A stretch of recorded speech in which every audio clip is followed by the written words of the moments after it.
Você gostaria de ajudar a expandir o espiritismo na TV? Então aí vai a dica. Você se torna sócio do Clube Amigos do Espiritismo e ajuda a levar a mensagem espírita a muito mais corações. Além de contribuir com este grande desafio, você ainda ganha brindes exclusivos. Uma revista que vira pôster e 2 DVDs todo mês na sua casa, com documentários, animações e videoaulas. Acesse www.amigosdoespiritismo.com.br, faça o seu cadastro e participe.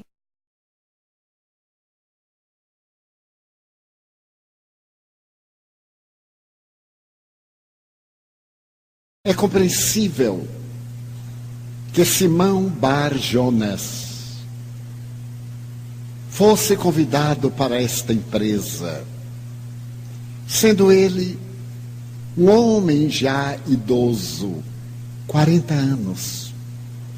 Não sei o que eu seria naquela época. Seria um homem macróbio. Palavra horrível. Então ele foi convidado também para o grande banquete da Boa Nova. Simão Bar Jonas havia nascido também em Betsaida, até hoje uma cidade romântica, relativamente modesta, porque, como dissemos, a palavra em hebraico significa casa do peixe. Era ali que os pescadores depositavam o trabalho de cada dia, faziam a seleção, pesavam, pagavam o imposto em cada 10. De acordo com o período de lei, era retirado 1 para César, 1 para Israel. E então as medidas arbitrárias do imposto tornavam detestável essa situação entre os descendentes de Davi. Havia imposto para o cominho, para o sal. Já havia pedágio. Viajar de uma cidade a outra, a depender do período, pagava-se imposto pela locomoção. Era natural que os publicanos, os cobradores, fossem detestados. Mas Roma adquirira uma habilidade tão grande na arte de governar, que se assenhoreara do mundo conhecido e conseguia manter todos os países como províncias. Israel era um prolongamento da Síria. E o romano possui uma habilidade governamental muito especial. Adotava os deuses do país conquistado e colocava no seu panteão, mas não cobrava os impostos diretamente. Fazia um leilão de cada imposto. E os locais, ambiciosos, disputavam no leilão o direito de serem os cobradores de impostos. Tornavam-se, portanto, detestados perante os seus irmãos. E exorbitavam na cobrança, porque teriam que retirar o dinheiro aplicado e lograr um bom lucro, às vezes excedendo-se. Quando era encaminhada à Síria uma comissão de notáveis para poder solicitar providências. Ou quando, por exemplo, o governante da tetrarquia, a atitude tomada por Herodes o Grande para atender aos seus filhos que eram tão criminosos como ele, e ele temia que ao morrer matassem-se uns aos outros, como ele matara seus outros filhos, para que o não derrubassem do poder. Quando eles eram arbitrários, uma comissão de notáveis em Roma queixava-se ao imperador. E o imperador destituía, mandando para o exílio aquele cobrador excessivo. Essa habilidade de Roma fez com que o império mantivesse um certo equilíbrio até um período da grande conquista dos germanos, que eles consideravam bárbaros, e começaram as lutas a partir do século III, principalmente, de reabilitação. No século IV, com a invasão por Alarico, o visigodo, que sitiou Roma e destruiu-a, assim fazendo acabar o glorioso império de Rômulo e Remo. Então Simão Pedro representava uma pessoa da melhor sociedade de pescadores. Tinha dificuldade nas boas letras. Era provavelmente semi-alfabetizado. Mas era casado e tinha em sua companhia sua sogra, o que mostra que era um homem muito bom. E certa feita a sogra adoeceu. Eram muito comuns as febres, principalmente o impaludismo na região. E ele comunicou a Jesus. Jesus adentra-se na sua casa e realiza a eliminação dessa perturbação orgânica, dessa alteração febril. E Pedro fascina-se ainda mais. Foi na sua casa que ele realizou o primeiro milagre. Os estudiosos do Evangelho dizem que ele apresentou 31 notáveis fenômenos paranormais. 17 deles, os milagres. Cura de cegos, de moucos, de rancenias e de outras dermatoses tidas como lepra. E principalmente de aconselhamento pessoal. Desde Nicodemos, o doutor da lei, até as criancinhas a quem ele pediu que as trouxesse para o seu regaço, propondo que nos tornássemos como crianças. É muito sutil. Não é que nos fizéssemos crianças, o que biologicamente é impossível, mas que nos tornássemos como tais, adquirindo essa confiança ingênua, esse sentido de pulcritude, de valores de pureza nos nossos relacionamentos. Então Pedro dedicava-se à pesca. E se não houvesse sido Jesus, ele prosseguiria na sua atividade de pescador. É muito curioso notar que Pedro era instável. E pelo fato de ser comandante de uma pequena tropa de pescadores, era voluntarioso. E era, de certo modo, rico de impetuosidade. Arrebatava a palavra da boca de Jesus. Fazia uma pergunta a Jesus e ele respondia. Como isso é comum. Às vezes eu estou com um grupo de amigos e alguém me pergunta uma coisa e alguém responde por mim. Eu fico contente. Porque é uma coisa a menos e é uma responsabilidade menor. Mas o pior é quando responde errado. E a pessoa me olha e eu digo, é a opinião dele. Não é a opinião do Espiritismo. Pedro era assim. Ele se refugiava muito na autoridade de Jesus. E eu gosto muito de Pedro, porque nós somos mais ou menos como Pedro. Quando Jesus se hospedava na sua casa, ele ficava jubiloso. E ficava olhando o mestre a atender aos necessitados. E dizia de si para consigo, ele é meu amigo. Era uma preocupação curiosa. Ele nunca dizia, eu sou amigo dele, mas ele é meu amigo. E isso é tão comum hoje no movimento espírita, às avessas. A pessoa chega até me dizer, deixa eu tirar um pouco do seu fluido. E se eu deixar, no fim eu desencarno.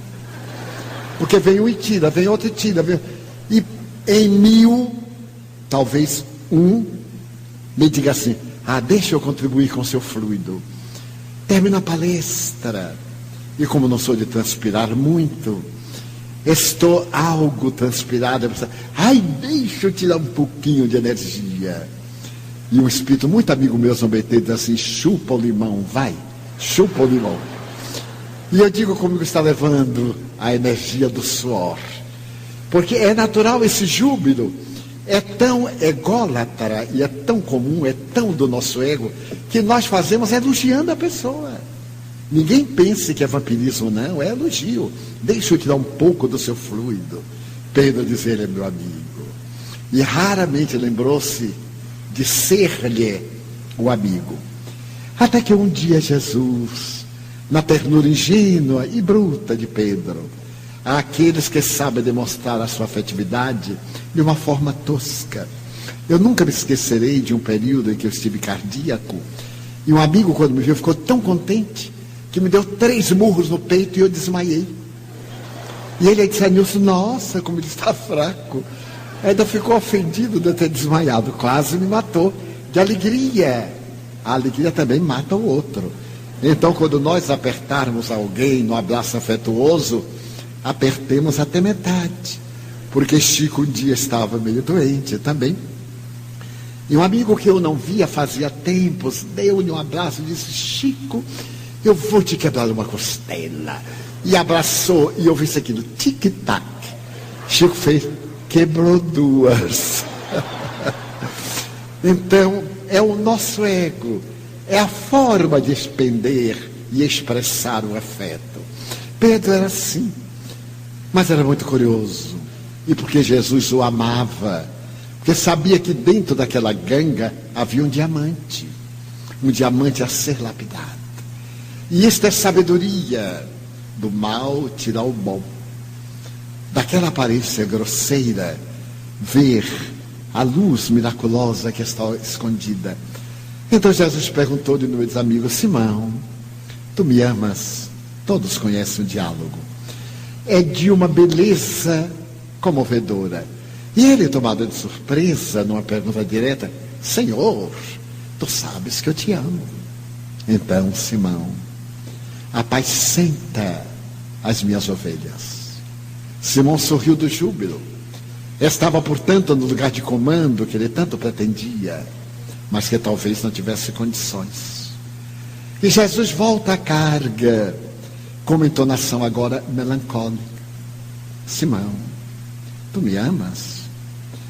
Ele se surpreende-se e responde com reflexão: sim, eu te amo. Então, Simão, apacenta o meu rebanho. Mudou de substantivo. E Simão ficou introspectivo.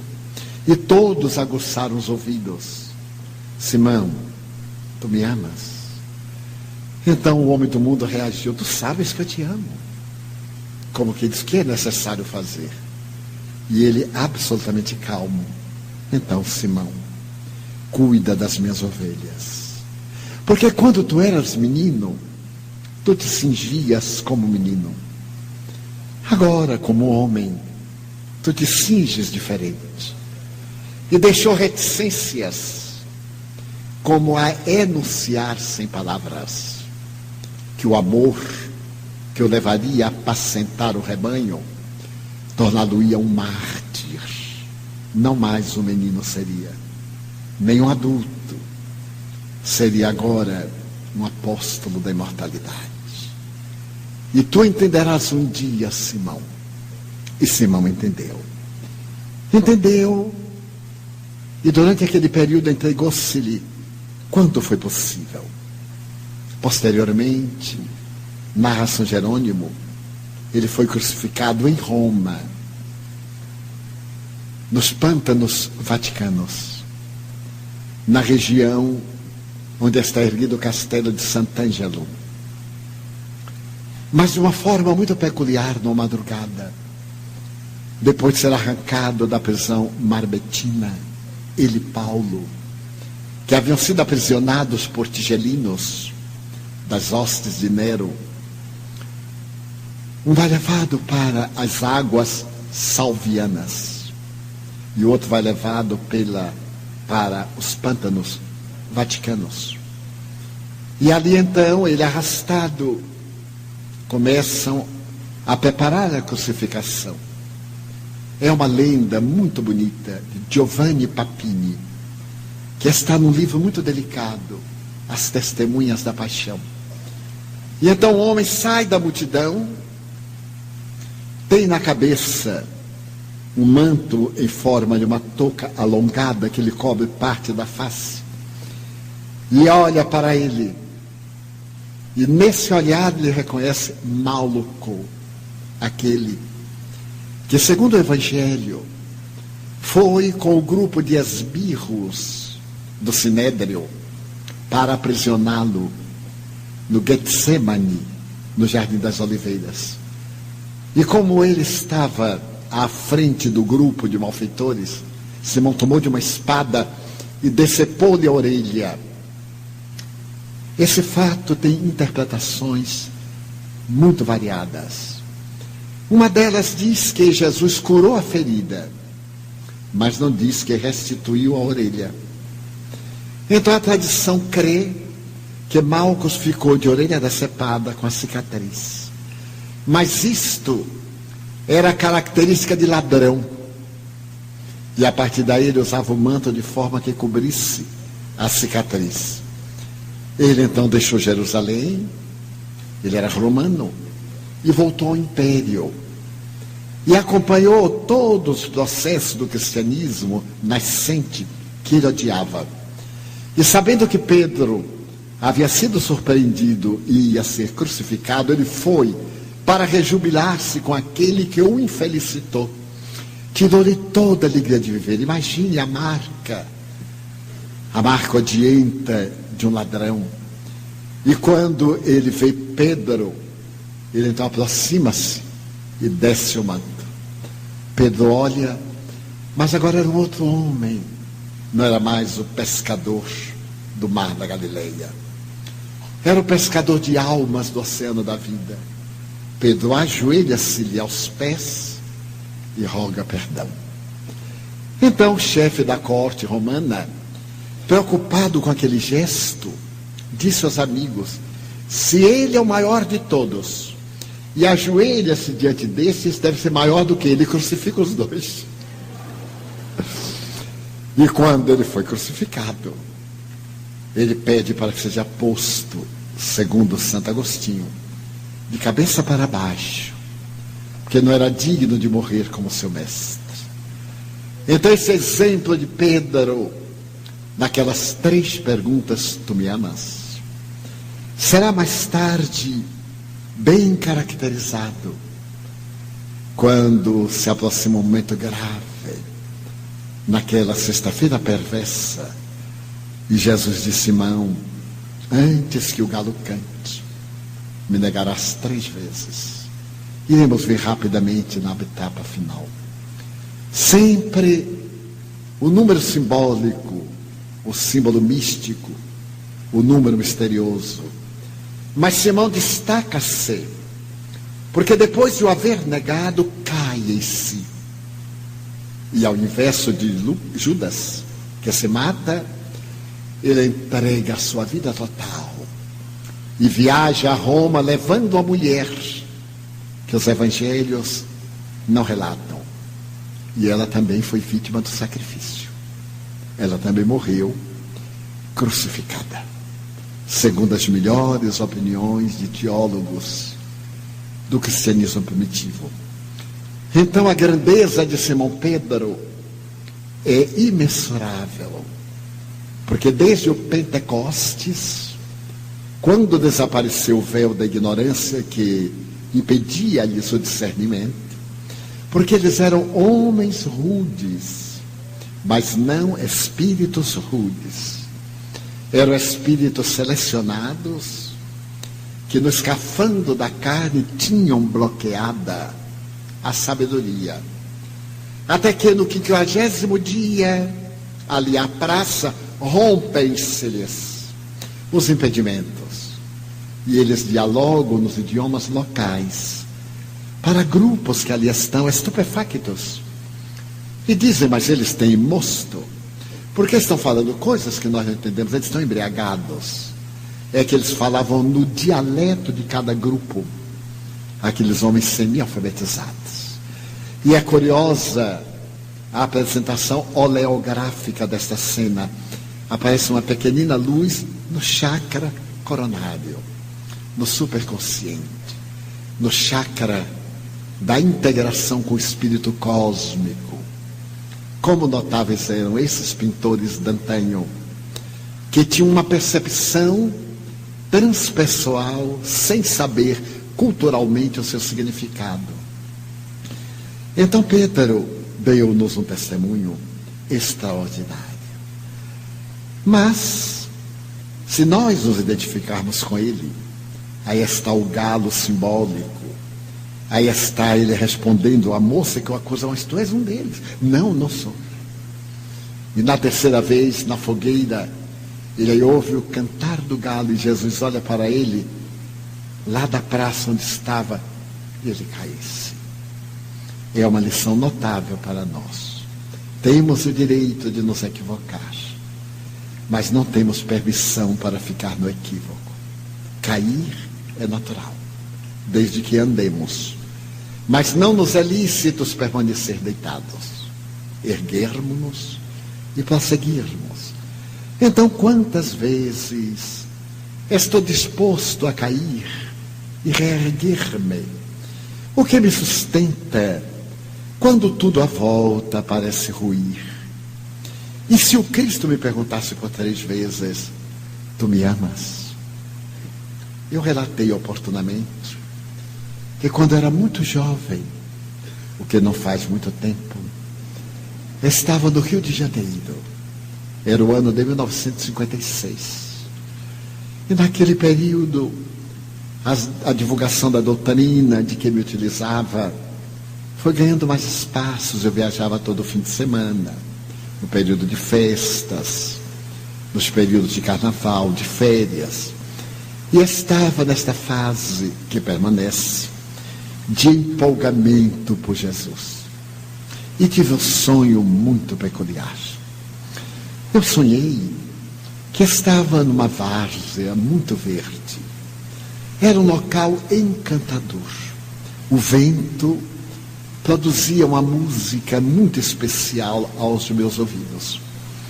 E então eu olhava para o céu azul turquesa e algumas nuvens, movendo-se, fizeram uma formação que, do meu ponto de vista, fazia lembrar um rosto em perfil. E então eu olhei emocionado e digo, nossa, é o perfil do Cristo. Esse perfil é muito variado, como estamos vendo aqui nas pinturas, mas era aquele mais familiar. Esse é o perfil do Cristo. E logo me lembrei de Nilson, que no começo não estava ao lado, mas nesse instante apareceu Nilson. Olhe, quando eu ia apresentar aquela formação vaporosa de nuvem, ela desapareceu e a 5, 10 metros eu vi alguém de costas. Era uma roupa de tarja pesada, como esses tecidos de calamaço, em que os pontos são muito largos, descia até os pés. Havia um manto de um tecido leve em tonalidade azul, na transversal, atado ao lado esquerdo. A cabeleira descia em abundância até os ombros, bem encaracoladas, na tonalidade mel, o latão sujo, o ouro velho. Então eu me emocionei, segurei a mão de Nilson e disse, Nilson, é Jesus. Então, apesar de costas, ele moveu a cabeça, no ângulo sobre o ombro, que eu vi o perfil. Automaticamente eu me ajoelhei, a velha tradição católica, ajoelhei-me, e uma voz intracraniana, inovidável, me perguntou, tu me amas? E aí eu comecei a chorar, e disse, sim, eu amo. Então, perdoa a todos que te ofenderam no tempo passado. Eu fiz uma reflexão mental. Eu era tão jovem, não tinha ressentimentos, não evocava ninguém que me houvesse ofendido, algo que fosse grave. Então eu respondi mentalmente, mas ninguém nunca me ofendeu. Ele, porém, não levou em consideração e me perguntou, tu me amas? Eu disse, Senhor, eu o amo. Então, perdoa a todos os que te ofendem no tempo presente. Eu repassei assim mentalmente, não me levei de nenhuma briga recente, de qualquer... Bem, e por terceira vez, então aí ele virou uma parte, e eu pude vê-lo da lateral naquela postura. Tu me amas, eu vi que tinha lágrimas nos olhos. Era uma visão inolvidável que marcou minha vida. E eu disse, o Senhor bem sabe que eu amo. E que se for necessário, eu lhe darei a minha vida. Então, perdoa a todos que te ofenderem no futuro. Eu aceito a tua vida. E se diluiu. Eu digo, Nilson, claro que não foi Jesus. Uma projeção, uma ideoplastia, uma proposta dos benfeitores espirituais para assinalar o meu antes e o meu depois. E logo após 6 anos, no ano de 1962, eu fui convidado a uma grande provação. E no momento em que a provação chegou até meu conhecimento, eu tive ânsia, desejo de morrer. Então eu elucubrei, só eu morrendo. Porque eu morrendo, um grande silêncio se abate. E eu me lembrei, perdoa a todos aqueles que te ofenderem. E então uma brisa suave embalou-me. E eu nunca, desde aquele 1962, dia 10 de junho, nunca me queixei. E fiz de conta que jamais isso aconteceu. É natural que eu sofri muito. Eu emagreci 16 quilos em um mês. Fiquei transparente. Mas não considerei injusta. De maneira nenhuma fiquei triste com as pessoas, continuei amando-as. Consegui. E a vida é tão abençoada que de 1956 a 1962 a 2013 passaram-se muitos anos. E eu havia elegido o silêncio absoluto. Às vezes um comentário aqui muito leve, e eu opinava jamais contra as personagens. Então Deus me concedeu, no crepúsculo, às portas da sepultura, a oportunidade de ver que aquele silêncio valeu. Porque as pessoas que de alguma forma haviam contribuído, outros já desencarnaram, mudaram completamente de opinião. E me convidaram, o mundo é paradoxal, para me oferecer as homenagens mentirosas terrestres, com título, com comenda, com essas coisas que não têm nenhum valor. Mas o que mais me emocionou neste 2013, eu digo, deve ser o encerramento da jornada. Foi o fato em si, que na maioria das vezes só acontece no além, ou na próxima reencarnação. Deus me deu a oportunidade de ainda acompanhar a mudança de atitude daqueles amigos.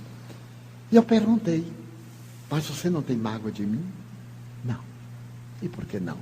Já que você tinha um pensamento tão diverso de mim. Porque você nunca me acusou. Nem a nós, nem a ninguém de nós. E durante esse longo período, nós tivemos reunido forças e coragem para lhe enfrentar. Eu disse, mas é tão simples. Era só chegar e sorrir e bastava. Então, nesse dia, porque foi um dia depois do carnaval, nessa noite, quando eu voltei ao mesmo lugar de onde eu me apartara, eu tinha a sensação de uma nova vida, de um renascimento. Era uma nova etapa da existência. Tu me amas? Que Ele está nos perguntando. Se tu me amas, perdoa a quem te ofendeu, a quem te ofenda, a quem te ofende. São os 3 tempos do verbo. Aí nós estaremos vivendo com Jesus. Vale a pena o silêncio, porque ninguém pode adivinhar o que é que nós estamos pensando. A palavra que silenciamos é um tesouro. A palavra que dizemos é um algoz nosso, porque já foi dita. Então, na seara de Jesus, nós temos que confiar e amar. Amá-lo e nele confiar. Muitas vezes os grupos digladiam-se, os médiuns competem. E a mim me chama a atenção, sem querer fazer autobiografia, chama-me a atenção a seguinte pergunta: mas não é apenas um chefe a quem todos estamos servindo? Por que eu quero a primazia em relação ao meu próximo, que também a ele está servindo? Porque desejo que a minha, transitoriamente, seja a casa melhor, se ele é o chefe daquela mesma casa, daquela outra. E aí nós vemos a vacuidade do nosso ego e a necessidade de libertação do meu para a valorização do nosso, para o interesse de uma palavra muito bela que foi criada no século XIX. Então, quando nós estamos com a visão do egoísmo, um grande filósofo do positivismo criou-nos a antítese: altruísmo. Sairmos do egoísmo para o altruísmo, o outro, para pensarmos em termos muito profundos a respeito do outro. E lembrarmos que ele é apenas o chefe. Mestre eu sou. Quando o jovem rico propôs: bom mestre, a ninguém chames de bom, porque bom somente é meu pai. Porém, mestre, sim, eu sou. Diante desse mestre, que nos torna discípulos seus, há uma recomendação: que vos ameis, para que todos saibam que sois meus discípulos. Se nós nos intrigamos na intimidade mesquinha das nossas pequenas casas, com que coragem nos podemos considerar seus discípulos? Se nós disputamos essas projeções enganosas, a quem estamos servindo?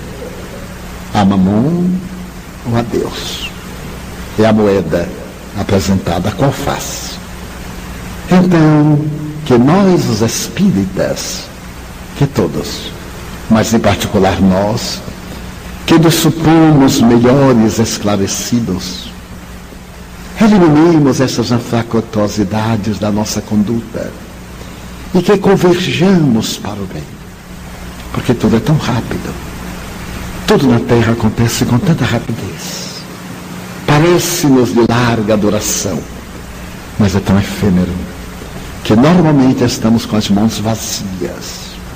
Um grande mestre orientalista estava realizando uma série de conferências sobre o amor nos Estados Unidos. E quando chegou à piscina, estava uma criança que também havia ouvido o conceito dele sobre o amor. E ele perguntou: tu entendeste o meu conceito sobre o amor? Eu disse: claro que eu entendi. Como é o amor para ti? Ele meteu a mão na água da piscina e disse: o amor é assim. Se nós tivermos muito cuidado com ele, conseguimos retê-lo. Mas se nós apertarmos, ele escorrega pela mão como esta água. Nunca conseguimos manter a água quando fechamos a mão.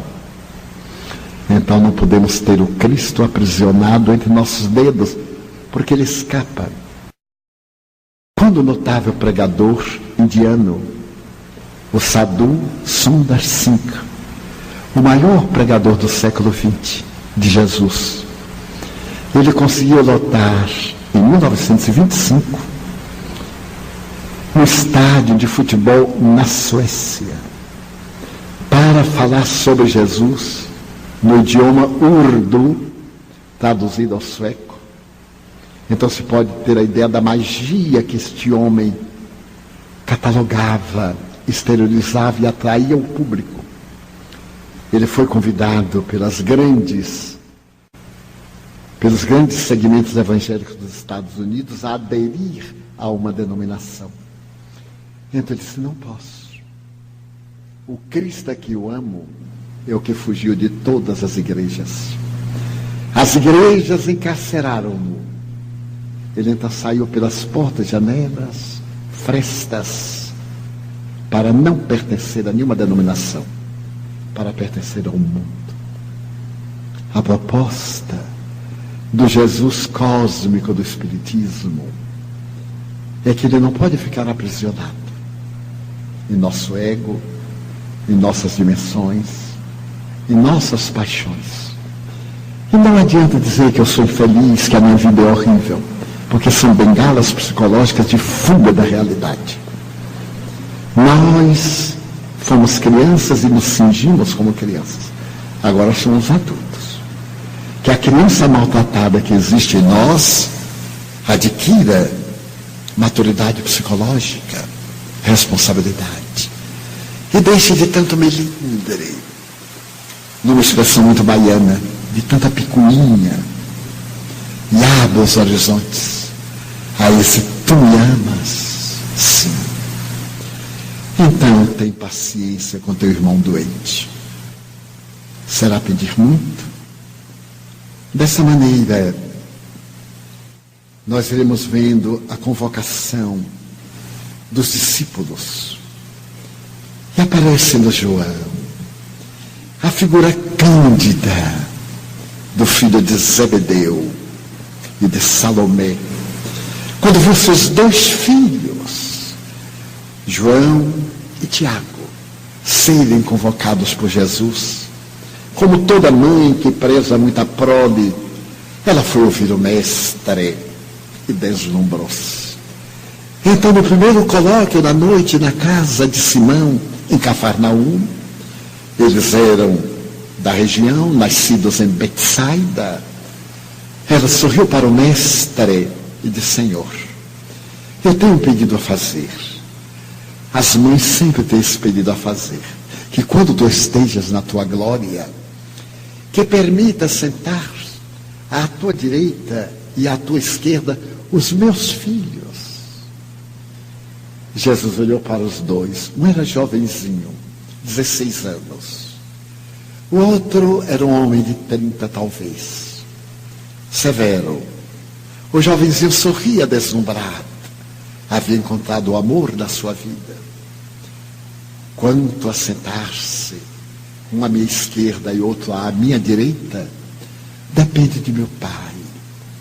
Mas eu desejava saber se eles estão dispostos a sorver comigo da taça de amargura. Então a eleição depende da nossa condução. Será que nós estamos dispostos a pagar o tributo? Tudo na vida tem um preço. A existência nossa é resultado do fluido que nos vitaliza, aquele quantum que trouxemos pela reencarnação, o uso que dele fazemos. Se o desperdiçamos com a droga, com o tabaco, o álcool, o excesso de qualquer natureza, gastamos. Se nós o equilibramos, como a vela que está acesa, se ela está acesa num lugar sem vento, dura muito de acabar o combustível. Se ela está acesa num canal, ela gasta mais rapidamente o combustível.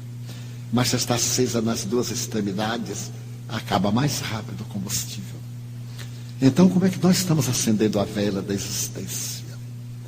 Daí João é o símbolo da ternura.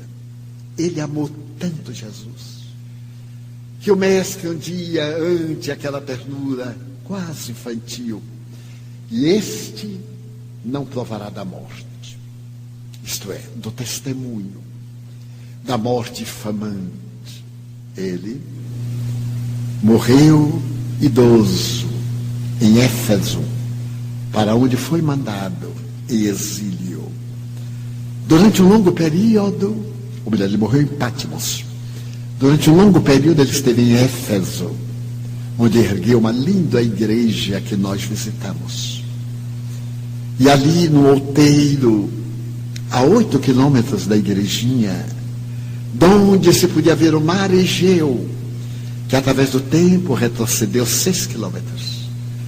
mas naquela parte da montanha, a casa em que haviam vivido João, a mãe de Jesus, e onde morreu Maria de Magdala.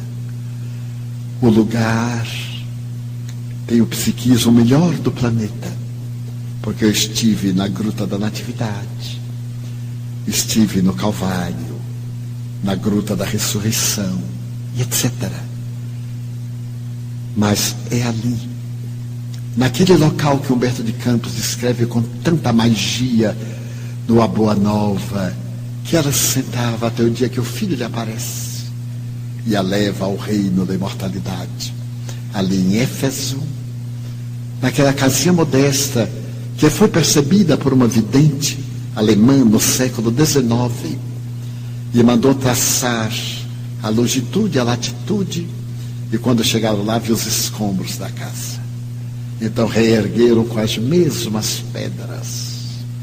E o Papa João Paulo II, que era devotado muito a Maria, esteve abençoando o lugar com seus votos e demonstrando que realmente, pelas tradições bíblicas, era ali. Mas os benfeitores confirmaram-me. E depois que visitamos a casinha e saímos à sombra de uma velha figueira que seria contemporânea, Joana de Anjos escreveu uma mensagem, evocando aquele dia remoto, de quando ele lhe aparece e a arrebata para o reino dos céus. Então esse doce João, que escreve o Evangelho místico, no princípio era o Verbo. É uma maneira profunda, esotérica, de analisar a vida de Jesus. É uma testemunha de todo o ministério, porque ele acompanhou Jesus desde a boda em Caná, uma festa. Quanta sabedoria do mestre! Começou o ministério numa festa. Quem é que não gosta de festa? E festa de casamento dos outros, em que come, em que bebe. E ocorreu o fenômeno da água, que adquire o sabor agradável, não alcoólico do vinho. E o ministério encerra-se noutra festa, a Páscoa, ou a passagem pelo Mar Vermelho, fugindo de Israel. Ele começa o ministério numa festa de matrimônio e encerra na festa da liberdade hebraica, quando ele também se liberta dos impositivos da vida física na terra. João é o narrador profundo, que depois vai tentar interpretar a sua visão da ilha de Patmos no Apocalipse, que significa revelação.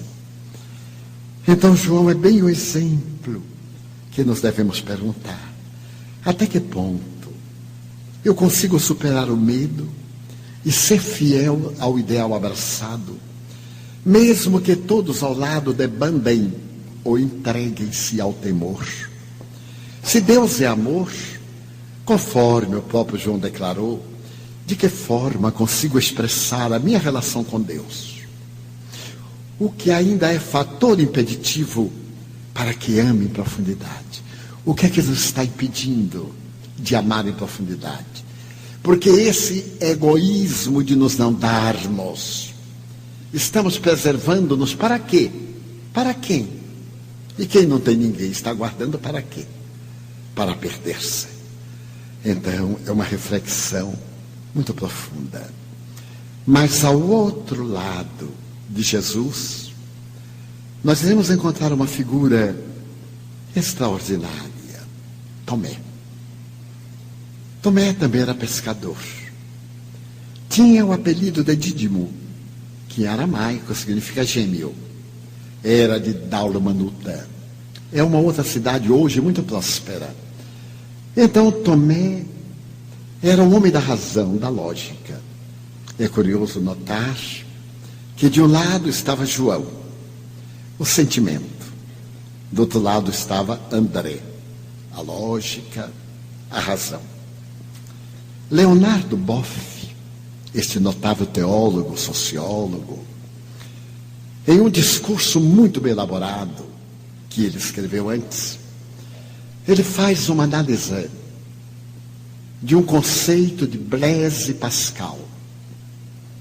Pascal nasceu em 1626 e desencarnou em 1663. Foi um gênio infantil. Aos 4 anos, interpretou até a 34ª proposição de Euclides, o matemático grego, sem mestres e sem livros, na parede do quarto. Então Pascal é o símbolo da Era Nova no século XVII, da ciência. É o período de Newton, dos grandes conquistadores do espaço. A ciência vai buscar o atomismo grego para combater a religião. É o nascimento do futuro materialismo. Mas Blaise Pascal era muito católico, era profundamente cristão. Ele transcendeu o limite do dogma. E então um dia ele escreveu, segundo Leonardo Boff, a humanidade encontra-se numa encruzilhada. De um lado está l'esprit de géométrie, que é a razão, a lógica, o conhecimento, a matemática.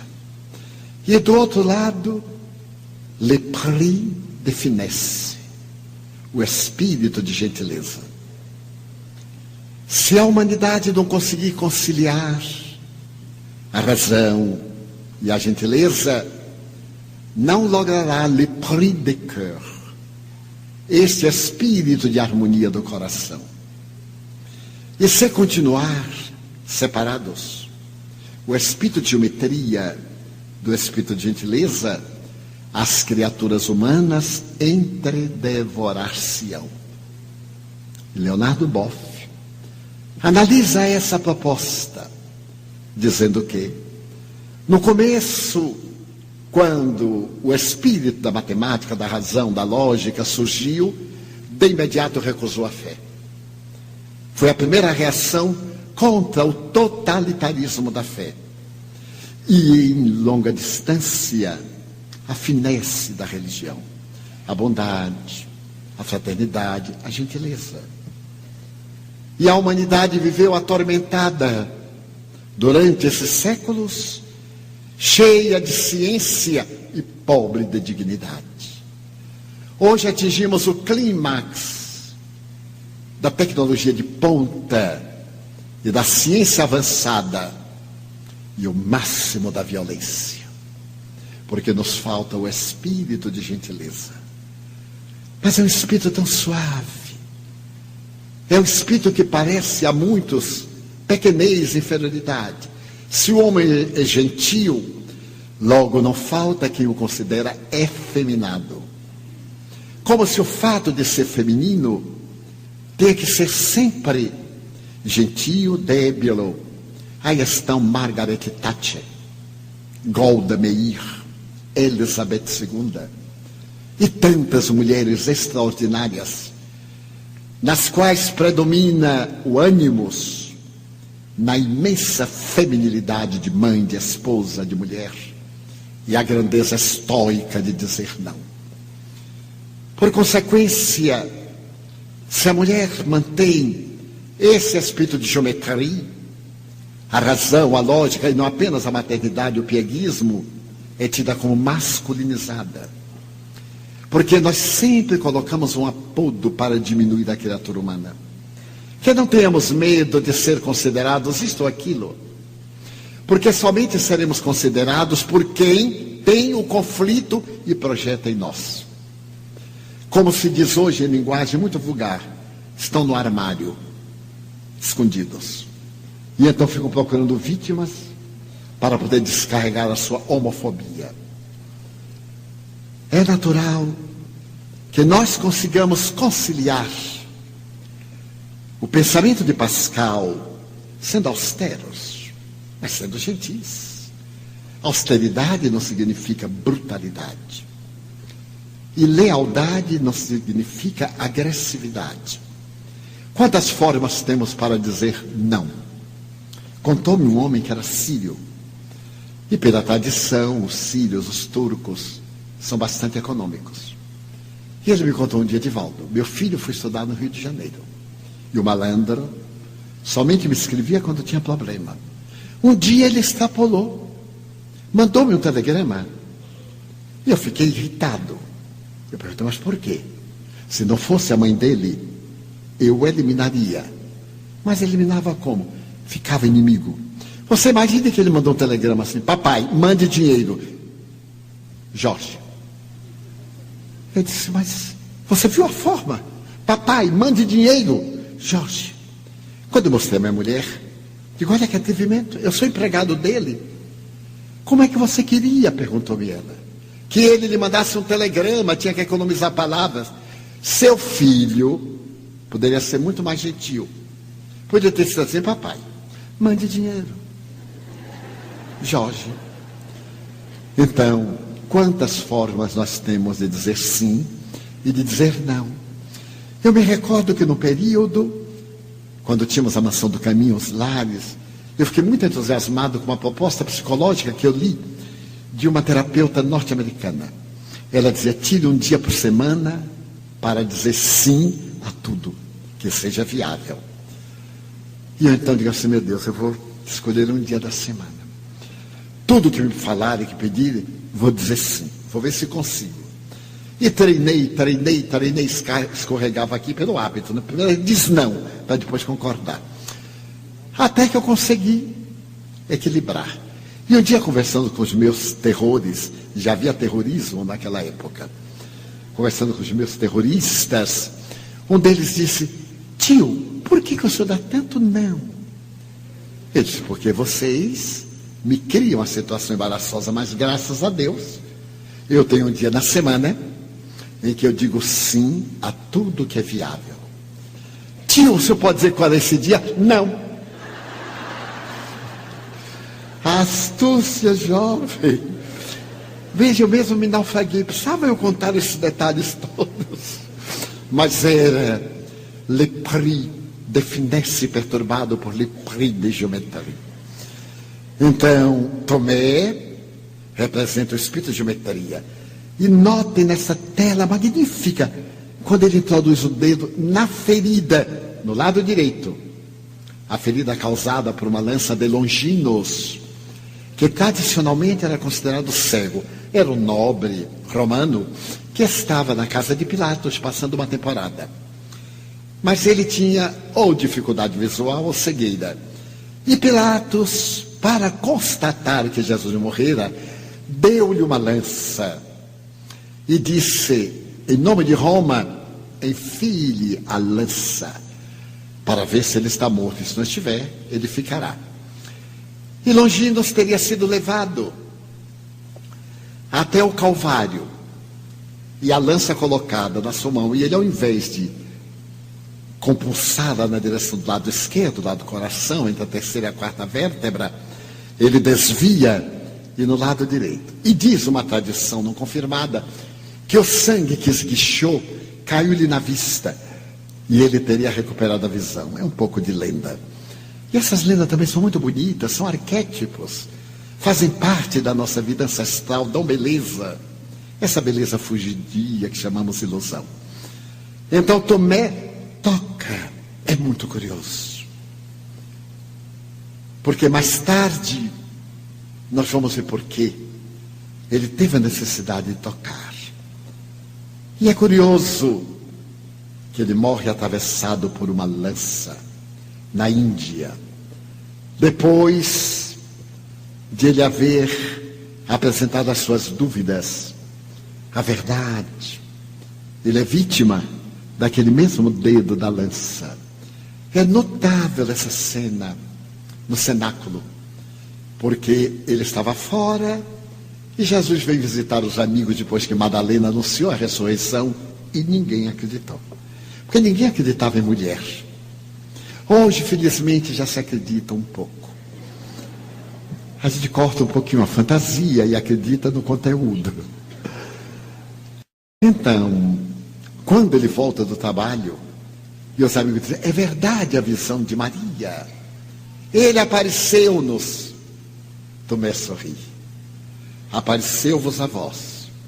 Exatamente na hora em que eu não estava. Há muita gente assim.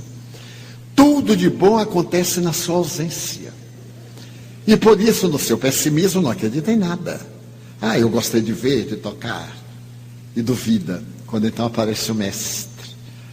Eles estavam comendo peixe assado. O mestre aparece e Tomé fica aturdido. Fantasia, alucinação, desejo. Nosso espírito de geometria é terrível, nós temos muitos mecanismos de fuga. E Jesus diz, vem Tomé, toca e vê que sou eu. E ele tocou mesmo. Tocou e disse, agora eu creio, Senhor. E tu crês porque viste. Bem-aventurado, porém, aquele que não viu e creu. Então ele hoje seria o protetor das ciências, aquele inspirador das investigações científicas através da história. João, que se reencarna como São Francisco, seria o estímulo sublime da ternura, da doação total, da integração, do amor. Então, Tomé necessitava ver para crer.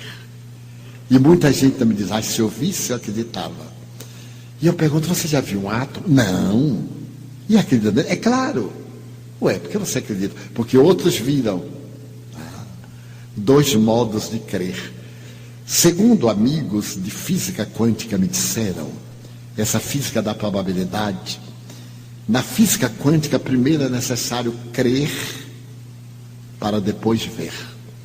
Crer matematicamente, como o bóson de Higgs, que Higgs, o físico inglês, concebeu há 60 anos. E só no ano passado, no choque imenso de prótons, é que ficou o rastro do bóson, que eles denominaram como a assinatura de Deus na criação. É tão confortadora essa definição. A assinatura de Deus na criação. Então, poderemos perguntar, e na minha relação com a fé? Prevalece a razão, o sentimento, a intuição ou o pensamento? Consigo aliar essas formas de percepção e tornar minha fé algo que vá além da simples crença e estabeleça profundas conexões com minha forma de viver?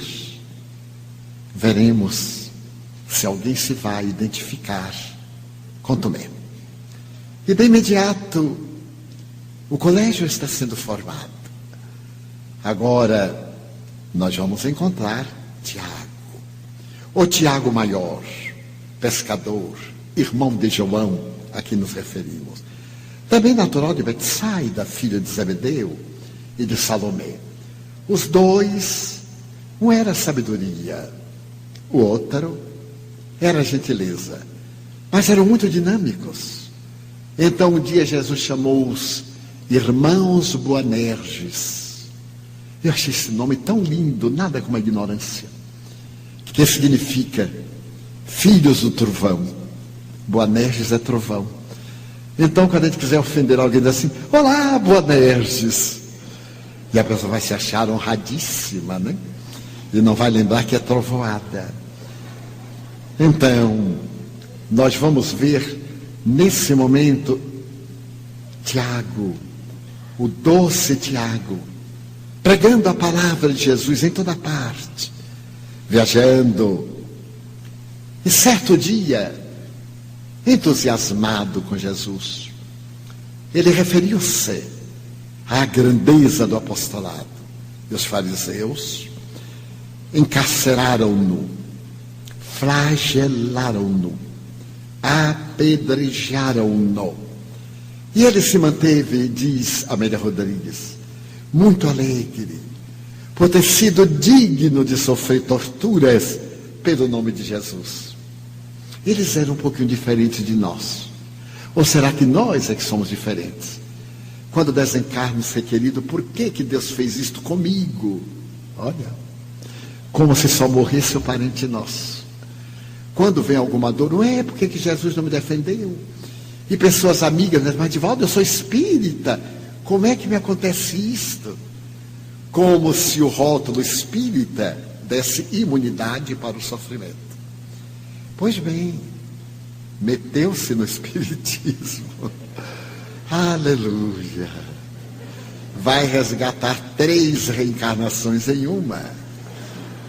Porque adquire merecimento pela lógica, pelo espírito de geometria. Agora sabe a razão da dor. Vamos recebê-la sem masoquismo.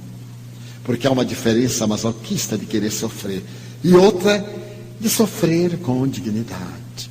Então, nós vamos ver que ainda não tendo sido ele totalmente morto, porque ele abençoou os algozes, ele foi decapitado. Foi decapitado pela mão férrea do governante de Israel.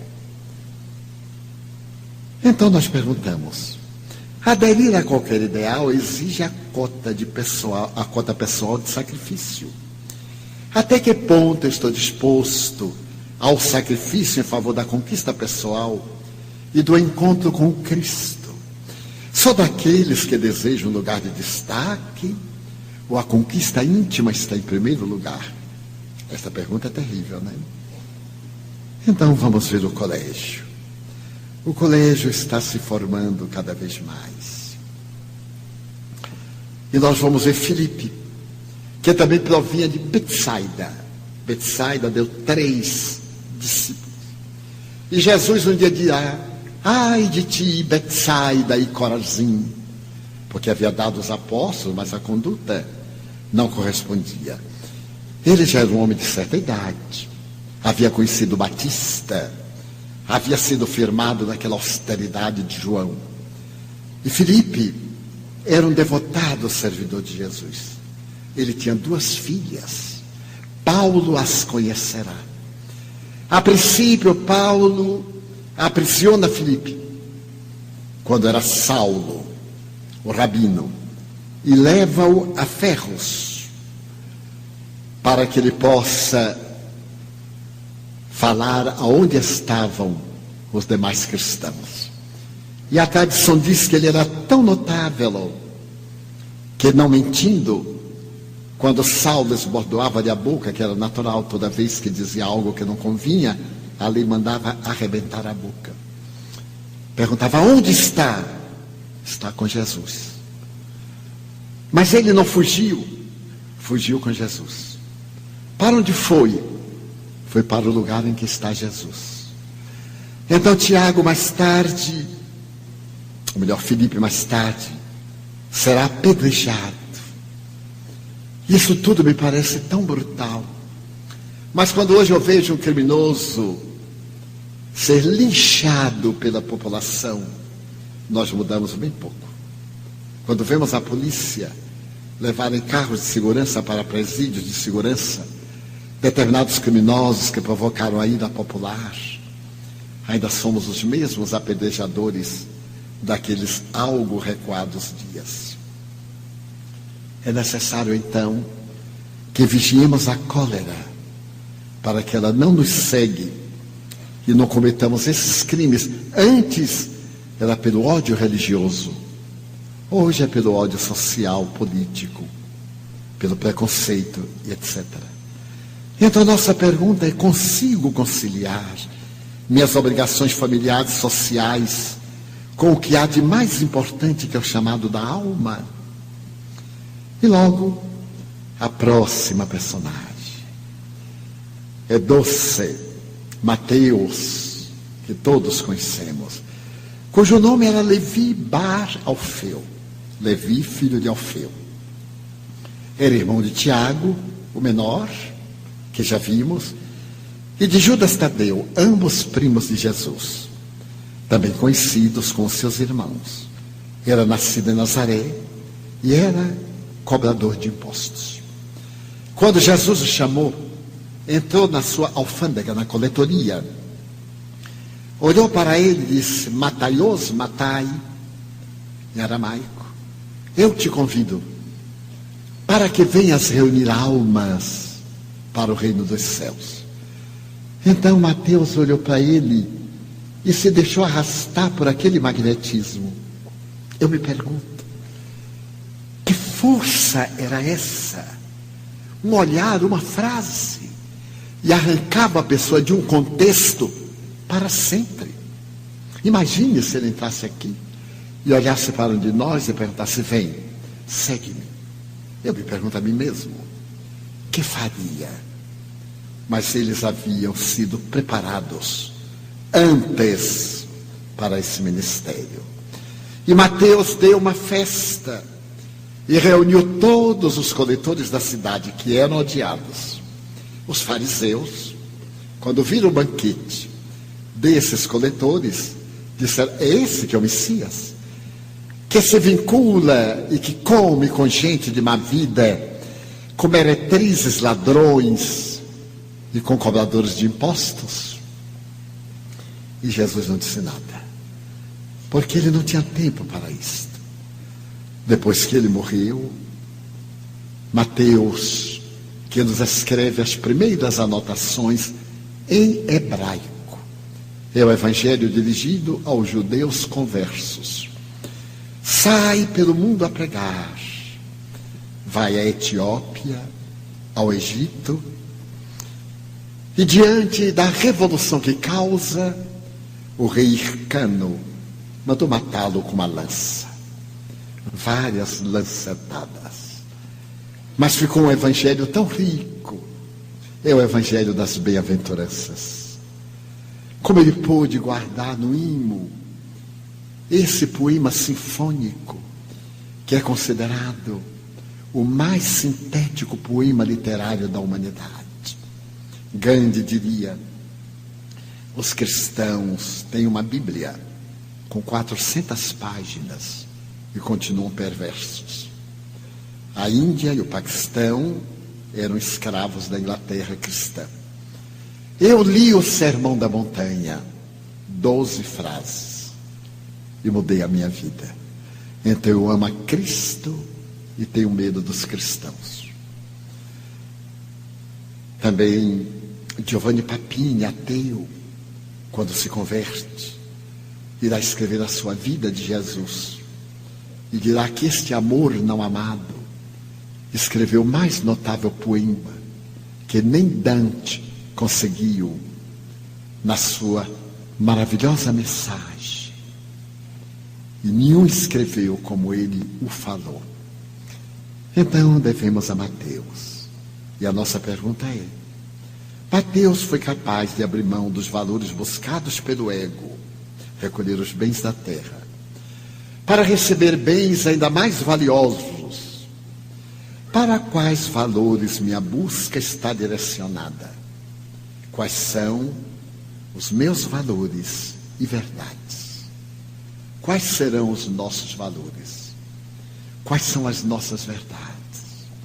Eu sempre me reporto àquela cena que já contei mais de uma vez, da americana muito rica, que ao morrer deixou 200 milhões de dólares para os seus 50 gatos. E então nomeou o testamenteiro, com a condição de ser sepultada dentro do seu Rolls Royce, de fabricação especial, folheada a ouro. Então ela deixou, levando um pedaço. Ergueram um grande mausoléu, colocaram o automóvel, colocaram o esquife, mas a partir dali ela foi a pé para o resto da viagem. Porque nós não temos nada. Passa pelas nossas mãos. E então o que nós temos é o que nós somos. Quais são os valores? Nós sabemos repartir os valores do ego, os amoedados que nos ajudam, os bens da terra, multiplicamos-los em indústrias, em trabalho, damos dignidade a famílias, ao invés de dar a esmola, darmos trabalho, diz o Livro dos Espíritos. Ao invés de sustentarmos neste paternalismo que hoje vige em nosso país, dar dignidade. Fazer que o suor do rosto seja compensado com salário. Digno é o trabalhador do salário e não da procriação, para distribuir a ociosidade, o vício, o alcoolismo nos bairros miseráveis e gerar situações deploráveis.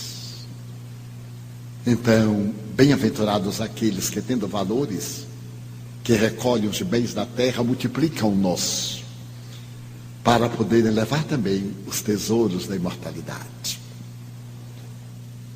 E vamos à etapa pré-final. Vamos agora observar Judas Tadeu, filho de Alfeu, irmão de Tiago Menor e de Mateus, nascido em Nazaré. É uma figura quase apagada, mas ele também saiu a pregar o Evangelho de Jesus, fascinado pela Boa Nova. E na Armênia, como diz Amélia Rodrigues, esparzindo aquele pólen de amor, doou a vida sob flechadas cruéis. Foi atado ao madeiro e um grupo de arqueiros disparou-lhe flechas. E ele morreu sorrindo. Mas a pergunta é, Judas Tadeu aprendeu a expulsar os demônios, porque ele, em colóquio com Jesus, dizia: por que o Senhor cura e nós não curamos? Como o Senhor tem autoridade de expulsar os demônios e nós não temos? E Jesus sorria para ele. Ele não tinha capacidade de entender essa transcendentalidade da vida paranormal. E então ele desejava muito expulsar os demônios de fora, mas ele conseguiu expulsar os demônios dos conflitos de dentro, esses que nos fazem um grande mal. Por fim, nós vamos encontrar a figura de Simão o Zelote, o mais velho. Ele tinha um complexo muito grande, porque os outros eram maduros, eram jovens. E ele pergunta: mas Senhor, como é que eu poderei fazer algo se eu sou tão idoso? E Jesus lhe fala da experiência dos idosos. Isso aí foi bom para nós. A experiência, a sabedoria, o caminho percorrido que nós preparamos para gerações que vêm depois, as lutas que superamos para tornar o mundo melhor, os desafios da época da ignorância para dar comodidade aos pósteros, abrir a grande noite para o amanhecer da Era Nova. E então, para seguir o Cristo, ele abandonou um partido de extremistas armados. Veio de Canaã e era também pescador. E entregou a sua vida ao Mestre incomparável, amando de tal forma e o servindo no avançar da idade, que se deixou crucificar na Pérsia em singulares travas, como se pode ver. Era um martírio que demorava horas a morte, pelo dilacerar dos músculos, pela dificuldade respiratória, até o último hausto, sorrindo. E então, nós veremos a nossa pergunta: na idade em que me encontro, qual a melhor forma de servir e conviver com Jesus? Pessoas me perguntam, octogenárias: Divaldo, qual é a minha missão?